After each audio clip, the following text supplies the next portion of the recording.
कर्पूरगौरं करुणावतारं संसारसारं भुजगेन्द्रहारं सदा वसन्तं हृदयारविन्दे भवं भवानी सहितं नमामि। हर हर महादेव। श्री शिवाय नमस्तुभ्यम। आप सभी को सावन मास की ढेर सारी शुभकामनाएं। आप सभी पर भगवान भोलेनाथ अपनी कृपा दृष्टि सदैव बनाए रखें। सावन का पवित्र महीना प्रारंभ हो चुका है और जो भी भगवान के सच्चे भक्त हैं वो इस महीने में भगवान की पूजा करके कथाओं का श्रवण करते हैं। तो प्रिय श्रोताओं, आज से आपको हमारे चैनल पर सुबह के समय सावन मास के महात्म्य की कथाओं का श्रवण कर सकते हैं। तो यदि आप लोगों ने चैनल को सब्सक्राइब नहीं किया है तो चैनल को सब्सक्राइब ज़रूर कर लें। सावन महात्म्य की कथा सुनने से पहले प्रथम पूजनीय भगवान गणेश की कथा का श्रवण करते हैं। एक बुढ़िया थी, वह बहुत ही गरीब और अंधी थी। उसके एक बेटा और बहू थी। वह बुढ़िया सदैव गणेश जी की पूजा किया करती थी। एक दिन गणेश जी प्रकट होकर उस बुढ़िया से बोले कि बुढ़िया माँ, तू जो चाहे सो मांग ले। बुढ़िया बोली, मुझसे तो मांगना ही नहीं आता और कैसे क्या मांगूं। तब गणेश जी बोले, अपने बहू बेटे से पूछकर मांग ले। तब बुढ़िया ने अपने बेटे से कहा कि गणेश जी कहते हैं तू कुछ मांग ले, बता मैं क्या मांगूं। पुत्र ने कहा, माँ तू धन मांग ले। बहू से पूछा तो बहू ने कहा, नाती मांग ले। तब बुढ़िया ने सोचा कि ये तो अपने अपने मतलब की बात कर रहे हैं। अतः उस बुढ़िया ने पड़ोसन से पूछा तो उन्होंने कहा, बुढ़िया तू तो थोड़े दिन जिएगी, क्यों तू धन मांगे और क्यों नाती मांगे। तू तो अपनी आंखों की रोशनी मांग ले, जिससे तेरी जिंदगी आराम से कट जाएगी।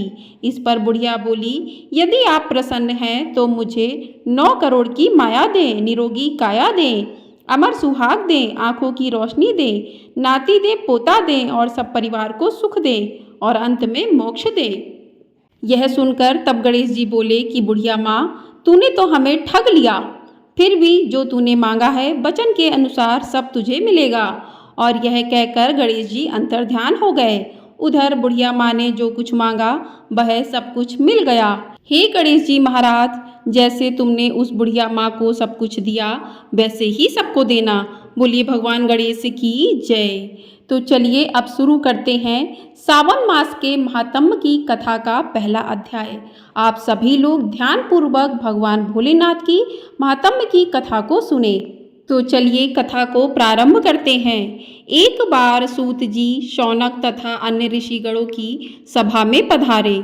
सूत जी को उन्हें आदरपूर्वक प्रणाम किया और बैठने के लिए आसन दिया। उनके बैठने के बाद मुनि श्रेष्ठ शौनक जी ने सूत जी से पूछा कि हे प्रभु, हम सब मुनियों की इच्छा हो रही है कि आप हमें कोई ऐसी कथा सुनाइए जिसे सुनकर हम सब तृप्त हो जाएं।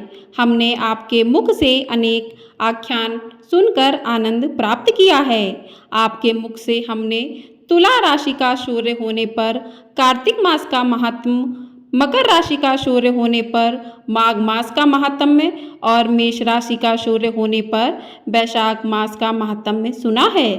अब इन मासों में से सबसे उत्तम कोई मास हो तो हमें उसका महात्म्य सुनना चाहते हैं। शौनक जी का आग्रह सुनकर सूत जी बड़े प्रेमपूर्ण शब्दों में बोले कि श्रोताओं, निम्नलिखित 12 गुण होने चाहिए। दंभ रहित, आस्तिक बुद्धि, शठता रहित, परमात्मा में भक्ति, भगवत चर्चा सुनने की तीव्र इच्छा, नम्रता, ब्राह्मण भक्त, सुशील स्वभाव, धैर्यवान, पवित्र, तपस्वी तथा दोषारोह रहित। यह सब गुण आप सज्जनों में विद्यमान हैं। इसलिए मैं प्रसन्नतापूर्वक आपको तत्व की बात सुनाता हूँ। एक बार ब्रह्मापुत्र सनत कुमार ने भगवान शिव से पूछा कि हे महादेव, हमारे हृदय में ऐसे मास के महात्म्य को सुनने की इच्छा हो रही है जो सभी मासों में श्रेष्ठ हो। उस मास में कर्मों के करने से अनंत फल की प्राप्ति हो। संसार के कल्याण के लिए ऐसे मास के सभी धर्मों का वर्णन विस्तार पूर्वक बताने की कृपा करें। भगवान शिव ने सनत कुमारों की इच्छा जानकर कहा कि वर्ष के 12 महीनों में श्रावण मास मुझे सबसे अधिक प्रिय है।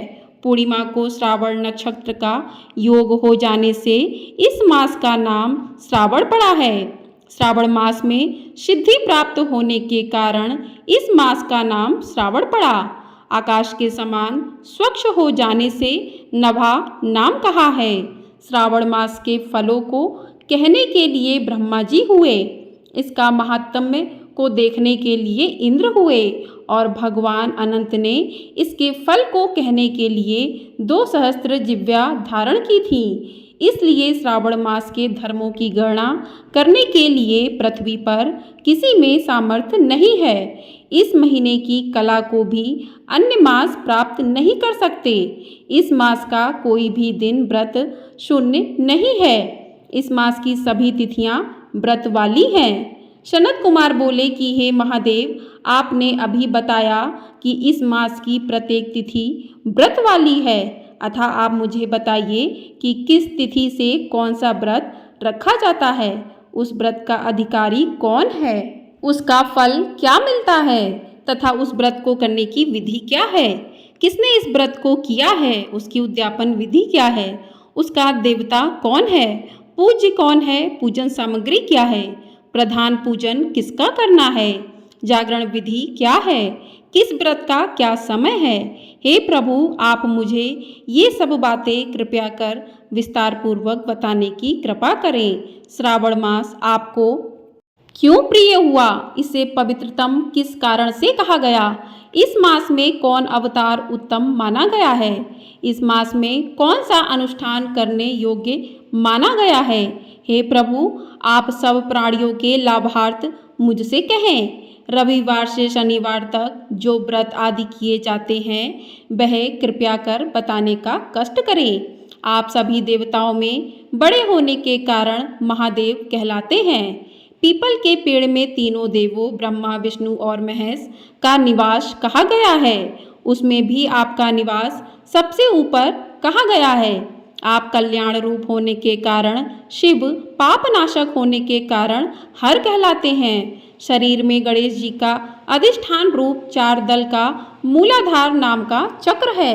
उसके ऊपर 6 दल का ब्रह्मा जी का अधिष्ठान नाम का दूसरा चक्र है।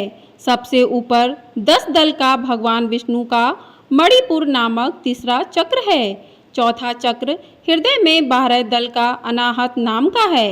इस चौथे चक्र में आपकी स्थिति कही गई है। आपका निवास सबसे ऊपर होने के कारण आपको मुख्यता कहा गया है। इसलिए आपका पूजन करने से पंचायतन का पूजन हो जाता है। अन्न को ब्रह्ममय कहा गया है। भगवान विष्णु जल रूप कहे गए हैं। जब आप उस अन्न और जल को ग्रहण करते हैं तो आपकी प्रवीणता में किसी को लेश मात्र भी संदेह नहीं रह जाता। आपका शमशान और पर्वत पर निवास सभी प्राणियों को विरक्ति का संदेश देता है। आपके यश का वर्णन करना वाणी से परे की बात है। इस प्रकार से ईश्वर सनत कुमार संवाद में श्रावण मास महात्म्य में पहला अध्याय पूर्ण हुआ। प्रेम से बोलिए भगवान भोलेनाथ की जय।